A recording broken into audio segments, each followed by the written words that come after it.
वेद सब सत्य विद्याओं का पुस्तक है।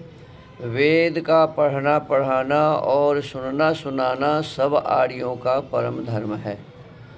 ओम स्तुता मया वरदा वेद माता प्रचोदयन्तां पावमानि द्विजानाम् आयुः प्राणं प्रजां पशुं कीर्तिं द्रविणं ब्रह्मवर्चसं मह्यं दत्त्वा व्रजत ब्रह्मलोकम्। इदानीं वेद पाठो भविष्यति। अद्य ऋग्वेदस्य द्वितीयं मण्डलस्य 41 सूक्तस्य पाठो भविष्यति। पाठमान मंत्रस्य वायो ये ते सहस्रेनो इत्येतानि प्रथमानि पदानि सन्ति। अब वेद पाठ होगा। आज ऋग्वेद के दूसरे मंडल के 41वें सूक्त का पाठ किया जाएगा। पाठ किए जाने वाले मंत्र के वायो ये ते सहस्रेनो ये प्रारंभिक पद हैं। इस सूक्त के ऋषि हैं गृत्समदः। देवता 1 और 2 का वायु, 3 का इंद्र वायु, 4 से 6 का मित्रावर्णो, 7 से 9 का अश्विनो, 10 से 12 का इंद्र, 13 से 15 का विश्वेदेवा, 16 से 18 का सरस्वती, 19 से 21 का द्यावा पृथिव्यो हविर्धानेवा। छंद है 1, 3, 4, 6, 10, 11, 13, 15 और 19 से 21 गायत्री, 2, 5, 9, 12 और 14 का निश्चित गायत्री, 7 का पाद निश्चित गायत्री, 8 का विराट गायत्री, 16 का अनुष्टुप, 17 का उष्णिक, 18 का बृहति। स्वर है 1 से 15, 19 से 21 का षड्ज, 16 का गांधारा, 17 का ऋषभ और 18 का मध्यमः। ओम वायो ये ते सहस्रिनो रथा सस्तेभिरागहि नियुक्त्वान् सोमपीतये। ओम नियुक्त्वान्वायवागह्ययं शुक्रो अयामिते गन्तासि सुन्वतो गृहम्। ओम शुक्रस्याद्य गवाशिर इन्द्रवायुनियुत्वतः आयातं पिबतं नरा। ओम अयं वांग मित्रावरुणासुतः सोमरिता वृधा ममेदिह सुतं हवम्। ओम राजाना वनभिद्रुहा ध्रुवे सदस्युत्तमे सहस्रस्थूण आसाते। ओम ता सम्राजा घृतासुते आदित्यादानुनस्पति सचेते अनवह्वरम्। ओम गोमधुसूना सत्या स्वावद्या तमस्विना वर्ते रुद्रा नृपाय्यम्। ओम न यत्परो नान्तर आदधर्षद् वृषन्वसु दुःशंसो मर्त्युरिपुः। ओम तान आमूल्हमश्विना रयिं पिशङ्गसन्दृशं धिष्ण्यावरिवो विदम्। ओम इंद्रो अंगमहद्भ्यमभिषदपचुच्यवत् स हि स्थिरो विचर्षणिः। ओम इंद्रश्च मृडयाति नो नः पश्चादघं नशत् भद्रं भवाति नः पुरः। ओम इंद्र आशाभ्यस्परि सर्वाभ्यो अभयंकरत् जेता शत्रुन् विचर्षणिः। ओम विश्वे देवास आगत शृणुताम इमं हवम् एदं बर्हिर्नप्सीदत। ओम तीव्रो वो मधुमं अयं सुनहोत्रेषु मत्सरः एतं पिबत काम्यम्। ओम इंद्रज्येष्ठा मरुद्गणा देवासः पूषरातयः विश्वे मम सुता हवम्। ओम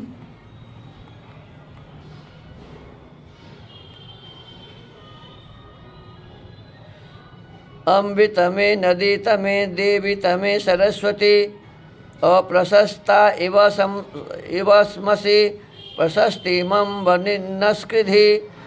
ओम त्वे विश्वा सरस्वती श्रितायुंसि देव्यां सुनहोत्रेषु मत्स्व प्रजां देवी दिदिद्धिनः। ओम इमा ब्रह्म सरस्वती जुषस्व वाजनीवती याते मन्म गृत्समदारितावरी प्रिया देवेषु जुह्वति। ओम प्रेतां यज्ञस्य शम्भुवा युवा मिदा विनिमहे अग्निं च विवाहनम्। ओम द्यावानः पृथिवी इमं सिद्धमद्य दिविस्पृशं यज्ञं देवेषु यच्छताम्। ओम आवामुपस्थ मद्रुहा देवाः सीदन्तु यज्ञाः इहाद्य सोमपीतये। इति वेद पाठः अथ वेद स्वाध्यायः। इदानीं वेद स्वाध्यायो भविष्यति। अद्य यजुर्वेदस्य सप्तमोऽध्यायस्य त्रयोविंशं मन्त्रस्य स्वाध्यायो भविष्यति। स्वाध्यायमान मन्त्रस्य मित्रा वरुणाभ्यां त्वा इत्येतानि प्रथमानि पदानि सन्ति। अब वेद स्वाध्याय होगा। आज यजुर्वेद के 7वें अध्याय के 23वें मंत्र का स्वाध्याय किया जाएगा। स्वाध्याय किए जाने वाले मंत्र के मित्रा वरुणाभ्यां त्वा ये प्रारंभिक पद हैं। ओम मित्रा वरुणाभ्यां त्वा देवाव्यं यज्ञस्यायुषे गृह्णामिन्द्राय त्वा देवाव्यं यज्ञस्यायुषे गृह्णामिन्द्राग्निभ्यां त्वा देवाव्यं यज्ञस्यायुषे गृह्णामित्रा वरुणाभ्यां त्वा देवाव्यं यज्ञस्यायुषे गृह्णामित्रा बृहस्पतिभ्यां त्वा देवाव्यं यज्ञस्यायुषे गृह्णामिन्द्रा विष्णुभ्यां त्वा देवाव्यं यज्ञस्यायुषे गृह्णामि।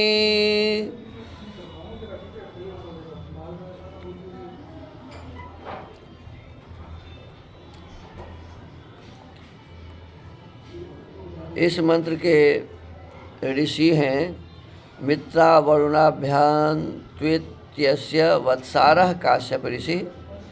विश्वे देवा देवता मित्रा वरुणाभ्या मित्यस्यानुष्टुप इंद्राग्निभ्या मित्यस्य प्राजापत्यानुष्टुप इंद्रा वरुणाभ्या मित्यस्य स्वराट साम्यनुष्टुप छंदांसि गांधारः स्वरः इंद्रा बृहस्पतिभ्या मित्यस्य भूरिगार्ची गायत्री छंदः सर्जः स्वरः।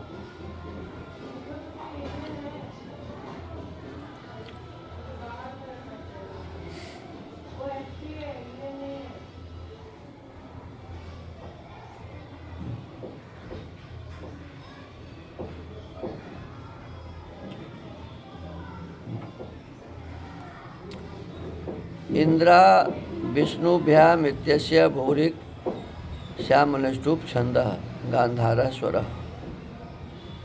सर्वविद्या प्रवीणं सभापतिं कुर्यादित्युपदिश्यते।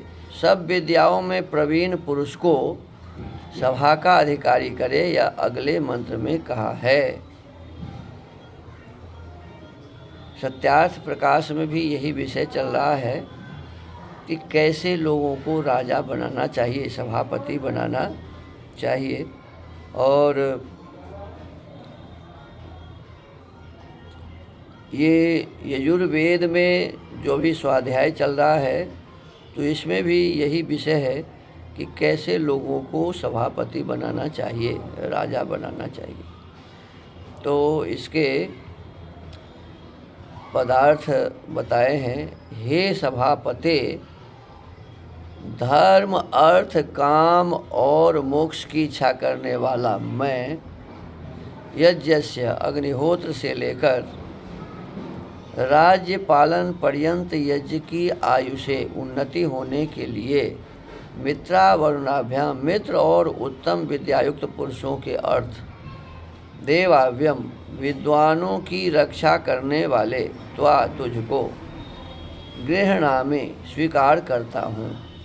हे सेनापति विद्वन, यज्ञस्य सत्संगति करने यज्ञस्य माने सत्संगति करने की आयु से उन्नति के लिए इंद्राय, परमैश्वर्यवान पुरुष के अर्थ देवाव्यम, विद्वानों की रक्षा करने वाले त्वा तुझको गृहणामि ग्रहण करता हूँ। हे शस्त्रास्त्र विद्या के जानने वाले प्रवीण, यज्ञस्य शिल्प विद्या के कामों की सिद्धि की आयु से प्राप्ति के लिए इंद्राग्निभ्याम, बिजली और प्रसिद्ध आग के गुण प्रकाश होने के अर्थ देवाव्यम, दिव्य विद्या बोध की रक्षा करने वाले त्वा तुझको गृहणामि ग्रहण करता हूँ। हे शिल्पिन, यज्ञस्य क्रिया चतुराई का आयु से ज्ञान होने के इंद्रावर्णाभ्याम, बिजली और जल के गुण प्रकाश होने के अर्थ देवाव्यम, उनकी विद्या जानने वाले त्वा तुझको गृहणामि ग्रहण करता हूँ। हे अध्यापक, यज्ञस्य पढ़ने पढ़ाने की आयु से उन्नति के लिए इंद्रा व बृहस्पतिभ्याम, राजा और शास्त्रवेत्ताओं के अर्थ देवाव्यम, प्रशंसित योग विद्या के जानने और प्राप्त कराने वाले त्वा तुझको गृहणामि ग्रहण करता हूँ। हे विद्वन, यज्ञस्य विज्ञान की आयु से बढ़ती के लिए इंद्रा विष्णुभ्याम, ईश्वर और वेद शास्त्र के जानने के अर्थ देवाव्यम, ब्रह्मज्ञानी को तृप्त करने वाले त्वा तुझको गृहणामि ग्रहण करता हूँ। भावार्थः, प्रजाजनों को उचित है कि सकल शास्त्र का प्रचार होने के लिए सब विद्याओं में कुशल और अत्यंत ब्रह्मचर्य के अनुष्ठान करने वाले पुरुष को सभापति करे, और वह सभापति भी परम प्रीति के साथ सकल शास्त्र का प्रचार करता कराता रहे। वर्तमान परिस्थिति तो इस प्रकार की है कि सकल विद्या में कुशल जो व्यक्ति है इसका मिलना ही कठिन है, क्योंकि विद्या तो वेदों में है और वेदों का स्वाध्याय बिल्कुल ही छूट गया है। जो मैकॉले की शिक्षा पद्धति है उसमें तो वेद विद्या का कोई महत्व ही नहीं है। और वर्तमान समय में राष्ट्रपति, प्रधानमंत्री, जितने भी सभा जो है हमारे लोकसभा, विधानसभा, राज्यसभा, तो ये सभी सभाओं के जो अधिकारी होते हैं, उसके जो मुखिया होते हैं, सभापति होते हैं, वो सभी मैकॉले शिक्षा पद्धति से युक्त हैं। कोई भी हमारे इस वैदिक शिक्षा से युक्त नहीं है। जो कुछ भी थोड़ा थोड़ा कोई है भी तो कुछ है, थोड़ा थोड़ा है। वेद विद्या को संपूर्ण रूप से जानने वाले लोग बहुत ही कम नहीं के बराबर हैं, और जो कम है उनका कोई महत्व नहीं है। तो इस प्रकार से सभापति के लिए तो ऐसे लोगों का चुनाव करना आज बहुत ही कठिन है। फिर भी प्रयत्न होना चाहिए, और जो वेद विद्या को ठीक से समझते हैं, जानते हैं, ऐसे ही लोगों को किसी भी क्षेत्र में अधिकारी बनाना चाहिए। देखिए, हमारे प्रखंड के, गांव के मुखिया होते हैं, पंचायत के मुखिया, फिर उसके ऊपर चले जाइए तो प्रखंड के मुखिया होते हैं बीडीओ, सीओ, अनुमंडल के मुखिया होते हैं एसडीओ, डीएसपी, जिला के मुखिया होते हैं डीएम और एसपी, और इन लोगों में कोई भी वेद विद्या से युक्त नहीं है।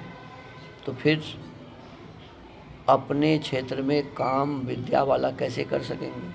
और नहीं करेंगे तो जिस प्रकार का सुख चाहिए, जिस प्रकार से व्यवस्था चाहिए, वो कैसे बनेगी? इसीलिए इसमें कहा कि प्रजाजनों को ये उचित है, क्योंकि चुनाव तो प्रजा, वोट तो प्रजा ही देते हैं, चुनाव तो प्रजा करती है। तो प्रजा को चाहिए कि सकल शास्त्र का प्रचार होने के लिए, सभी शास्त्र का प्रचार हो, इसके लिए सब विद्याओं में कुशल, अत्यंत ब्रह्मचर्य से युक्त, और ब्रह्मचर्य को ही लोग नहीं समझते हैं।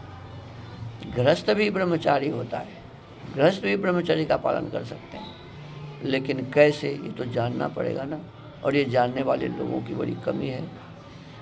सबका नियम है, संतान प्राप्त करने का भी नियम, तो सब नियम के अनुसार काम करने वाले जो लोग होते हैं, ऐसे ब्रह्मचर्य से युक्त पुरुषों को सभापति बनाने से फिर वो वेद विद्या का प्रचार करेगा, शास्त्रों का प्रचार करेगा, और फिर हमारा आपका जीवन सुखमय बनेगा, हमारा राष्ट्र उन्नत को प्राप्त होगा। तो इस प्रकार के श्रेष्ठ भाव आज के इस यजुर्वेद के मंत्र के स्वाध्याय में हम सब ने जाना है। तो आज के इस वेद स्वाध्याय को यहीं विराम देते हैं। ओम। महर्षि दयानंद सरस्वती जी ने सत्यार्थ प्रकाश की रचना की है और इस अमर ग्रंथ सत्यार्थ प्रकाश के छठे समोल्लास का स्वाध्याय चल रहा है। पिछले दिनों बताया गया था कि जिस राजा के गूढ़ विचार को अन्य जन मिलकर नहीं जान सकते, अर्थात जिसका विचार गंभीर, शुद्ध, परोपकारार्थ सदा गुप्त रहे, वह धनहीन भी यदि राजा हो, अर्थात कम संपत्ति वाला भी हो, राजा सब पृथ्वी के राज्य करने में समर्थ होता है। इसलिए अपने मन से एक भी काम न करे कि जब तक सभासदों की अनुमति न हो। राजा को, चाहे राजा का मतलब यहाँ सभा के मुखिया से है। अब गांव का राजा हुआ, परिवार का राजा हुआ, परिवार के जो सबसे मुख्य परिवार में होते हैं पिता या दादा। ऐसे ही गांव समाज में जो पंचायत होता है उसके मुखिया जो जिसको हम लोग बोलते हैं, गांव का प्रधान। और इसके पश्चात ऐसे ही जैसे हम आगे बढ़ते हैं, ये सभी राजा ही तो है। राजा का मतलब होता है सभा का प्रधान। जो उस क्षेत्र के मुख्य हैं वही राजा है। तो उनके ये कर्तव्य है कि सभी गुप्त विचार रखें, मिल के उसको करें और अकेले अपने आप फैसला न लें।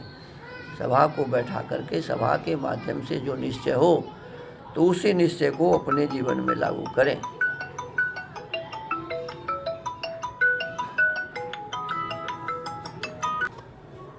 अब आज बताया जा रहा है आसनं चैव यानं च संधिं विग्रहमेव च कार्यं वीक्ष्य प्रयुञ्जीत द्वैधं संश्रयमेव च संधिं तु द्विविधं विद्याद् राजा विग्रहमेव च उभे यानासने चैव द्विविधः संश्रयः स्मृतः समानयान कर्मा च विपरीतस्तथैव च तथा त्वायति संयुक्तः संधिर्जेयो द्विलक्षणः स्वयं कृतश्च कार्यार्थमकाले काल एव वा मित्रस्य चैवापकृते द्विविधो विग्रहः स्मृतः एकाकिनश्चात्यधित्यैके कार्ये प्राप्ते यदिच्छया संहतस्य च मित्रेण द्विविधं यानम् उच्यते क्षीणस्य चैव क्रमशो दैवात् पूर्वकृतेन वा मित्रस्य चानुरोधेन द्विविधं स्मृतमासनं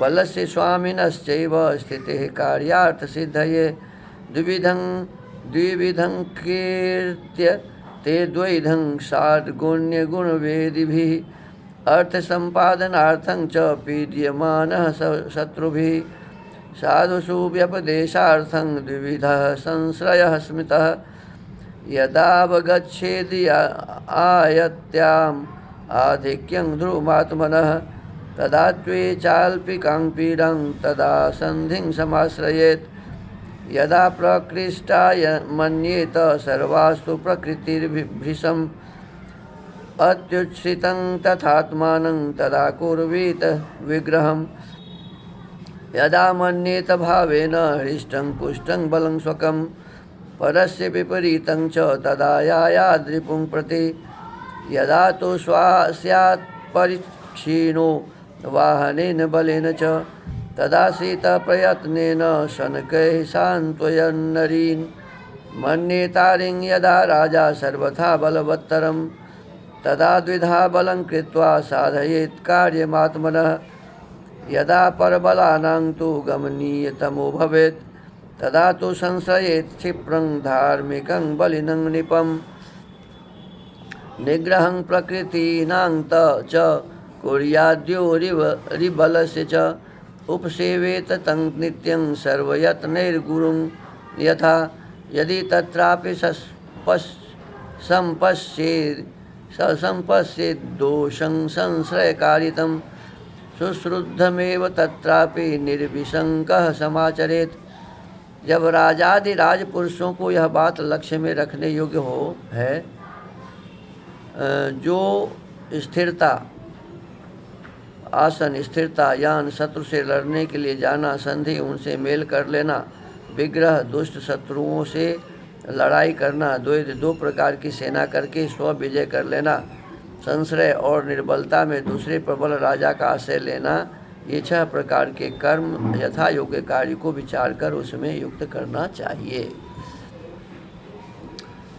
राजा जो संधि, विग्रह, यान, आसन, द्विधि भाव और संश्रय 2-2 प्रकार के होते हैं, उनको यथावत जाने। संधि, शत्रु से मेल अथवा उससे विपरीतता करे, परंतु वर्तमान और भविष्यत में करने के काम बराबर करता जाए, यह 2 प्रकार का मेल कहता है। शत्रु से मेल अथवा उससे विपरीतता करे, परंतु वर्तमान और भविष्यत में करने के काम बराबर करता जाए, यह 2 प्रकार का मेल कहता है। विग्रह, कार्य सिद्धि के लिए उचित व अनुचित समय में स्वयं किया या मित्र के अपराध करने वाले शत्रु के साथ विरोध 2 प्रकार से करना चाहिए। यान, अकस्मात कोई कार्य प्राप्त होने में एकाकी व मित्र के साथ मिलके शत्रु की ओर जाना, यह 2 प्रकार का गमन कहता है। स्वयं किसी प्रकार क्रम से छीन हो जाए अर्थात निर्बल हो जाए, अथवा मित्र के रोकने से अपने स्थान में बैठ रहना, यह 2 प्रकार का आसन कहता है। कार्य सिद्धि के लिए सेनापति और सेना के 2 विभाग करके विजय करना 2 प्रकार का द्वैध कहता है। एक, किसी अर्थ की सिद्धि के लिए किसी बलवान राजा व किसी महात्मा की शरण लेना जिससे शत्रु से पीड़ित न हो 2 प्रकार का आश्रय लेना कहता है। जब यह जान ले कि इस समय युद्ध करने से थोड़ी पीड़ा प्राप्त होगी और पश्चात करने से अपनी वृद्धि और विजय अवश्य होगा, तब शत्रु से मेल करके उचित समय तक धीरज करे। जब अपनी सब प्रजा व सेना अत्यंत प्रसन्न, उन्नतिशील और श्रेष्ठ जाने, वैसे अपने को भी समझे, तभी शत्रु से विग्रह युद्ध कर लेवे। जब अपने बल अर्थात सेना को हर्ष और पुष्ट युक्त प्रसन्न भाव से जाने और शत्रु का बल अपने से विपरीत निर्बल हो जावे, तब शत्रु की ओर युद्ध करने के लिए जावे। जब सेना बल वाहन से छीन हो जाए, तब शत्रुओं को धीरे धीरे प्रयत्न से शांत करता हुआ अपने स्थान में बैठा रहे। जब राजा शत्रु को अत्यंत बलवान जाने, तब द्विगुना व 2 प्रकार की सेना करके अपना कार्य सिद्ध करे। जब आप समझ लेवे कि अब शीघ्र शत्रुओं की चढ़ाई मुझ पर होगी, तभी किसी धार्मिक बलवान राजा का आश्रय शीघ्र ले लेवे, जो प्रजा और अपनी सेना और शत्रु के बल का निग्रह करे अर्थात रोके, उसकी सेवा सब यत्नों से गुरु के सदस्य नित्य क्या करे। जिसका आश्रय लेवे उस पुरुष के कर्मों में दोष देखे, तो वहाँ भी अच्छे प्रकार युद्ध की ही को निशंक होकर करे।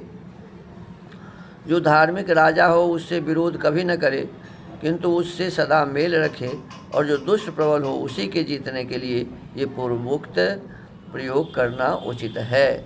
तो इस प्रकार से जो वर्तमान समय में हो रहा है, जब कोई राष्ट्र कमज़ोर हो जाता है तो वो दूसरे राष्ट्र का, जैसे अभी चीन का सहयोग लेता है पाकिस्तान, जैसे ही हम लोग उस पर आक्रमण करते हैं, हम लोग भी रूस और क्या कहते हैं अमेरिका का सहयोग ले लेते हैं। तो इस प्रकार से, और कहा कि जो हमारा सहयोगी है वो यदि विरोध करना शुरू, जैसे अमेरिका वाले को देखिए क्या है ना बदमाशी।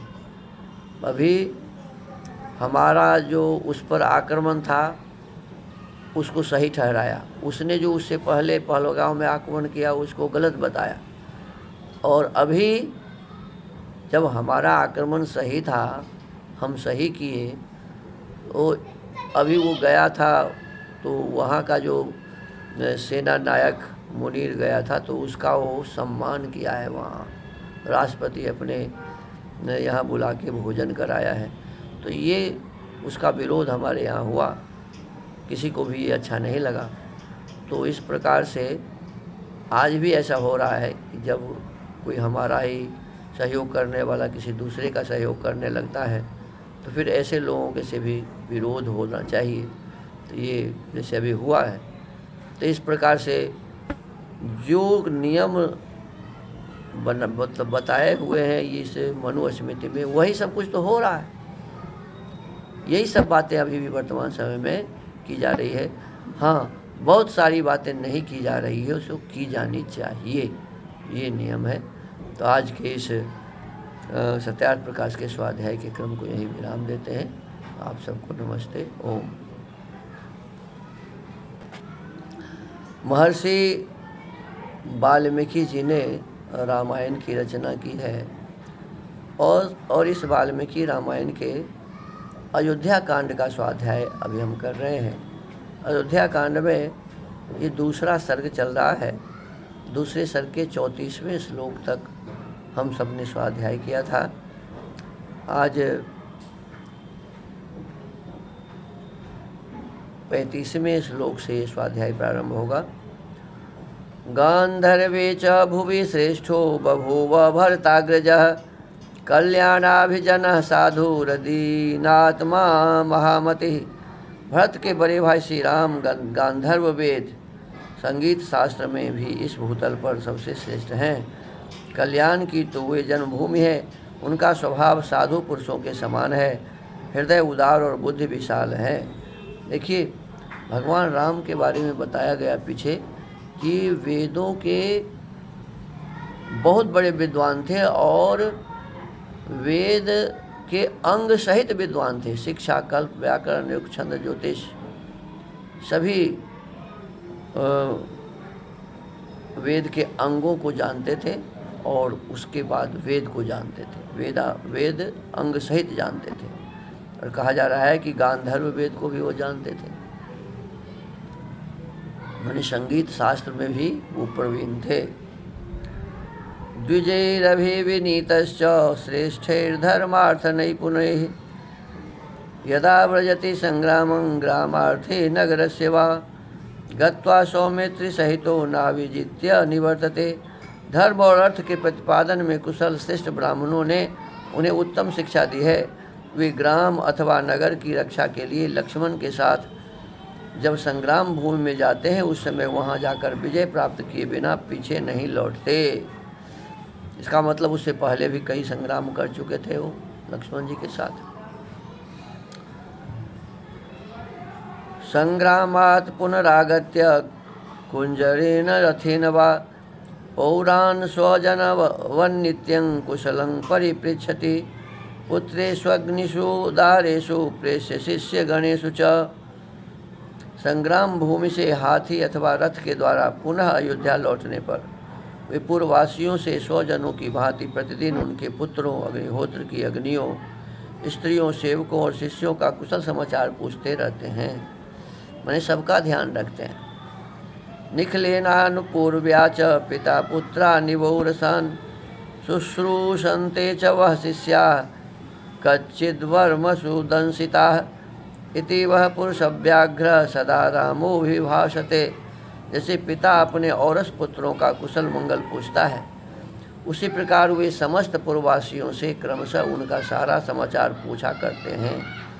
पुरुष सिंह श्री राम ब्राह्मणों से सदा पूछते रहते हैं कि आपके शिष्य आप लोगों की सेवा करते हैं ना। क्षत्रियों से यह जिज्ञासा करते हैं कि आपके सेवक कवच आदि से सुसज्जित हो आपकी सेवा में तत्पर रहते हैं ना। व्यसनेषु मनुष्याणां भृशं भवति दुःखितः उत्सवेषु च सर्वेषु वित्पितेव परितुष्यति। नगर के मनुष्यों पर संकट आने पर वे बहुत दुखी हो जाते हैं और उन सब के घरों में सब प्रकार के उत्सव होने पर उन्हें पिता की भांति प्रसन्नता होती है। सत्यवादी महेश्वासो वृद्ध सेवी जितेंद्रिय स्मृत पूर्वाभिषाभासी च धर्मं सर्वात्म नाश्रितः सम्यग् योक्ता से यशां च न विग्रह्य कथारुचि। वे सत्यवादी, महान धनुर्धर, वृद्ध पुरुषों के सेवक और जितेंद्रिय हैं। श्री राम पहले मुस्कुराकर वार्तालाप आरंभ करते हैं उन्होंने संपूर्ण हृदय से धर्म का आश्रय ले रखा है। वे कल्याण का सम्यक आयोजन करने वाले हैं। निंदनीय बातों की चर्चा में उनकी कभी रुचि नहीं होती है। उत्तरोत्तर युक्तौ च वक्ता वाचस्पतिर्यथा शुभ्रूराय तथा माम्राक्षः साक्षात् विष्णुरिव स्वयं। उत्तरोत्तर उत्तम युक्ति देते हुए वार्तालाप करने में वे साक्षात बृहस्पति के समान हैं।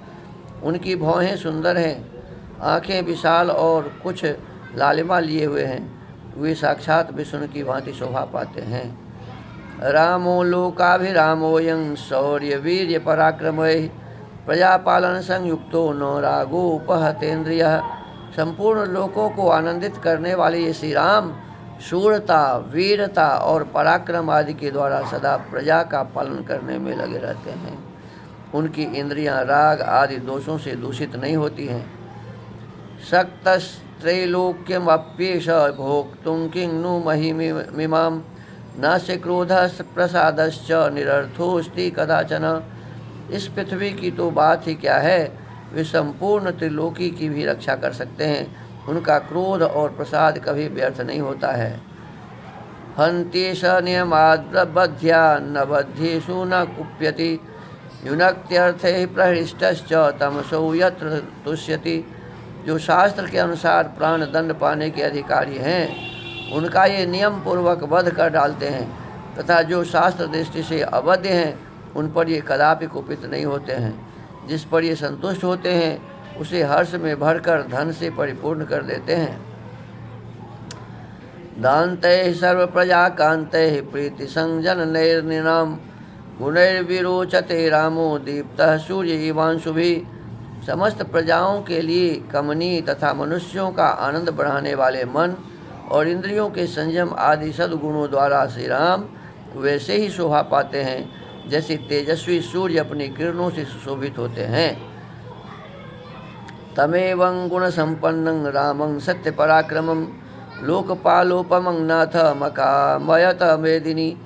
ऐसे सर्वगुण संपन्न लोकपालों के समान प्रभावशाली एवं सत्य पराक्रमी श्री राम को इस पृथ्वी की जनता अपना स्वामी बनाना चाहती है। तो इस प्रकार से भगवान श्री राम की बड़ाई की जा रही है, उनके गुणों का बखान किया जा रहा है। क्योंकि अब तो राजा बनाना है, तो राजा किसको बनाया जाए, कैसे लोगों को बनाया जाए, ये तो विचार किया ही जाता है। तो जितने भी वहाँ लोग उपस्थित हैं, सभी अपने अपने विचार व्यक्त करते हैं और उनके गुणों का बखान कर रहे हैं। अब आगे कथा अगले दिन। आज के इस स्वाध्याय के क्रम को यही विराम देते हैं। ओम।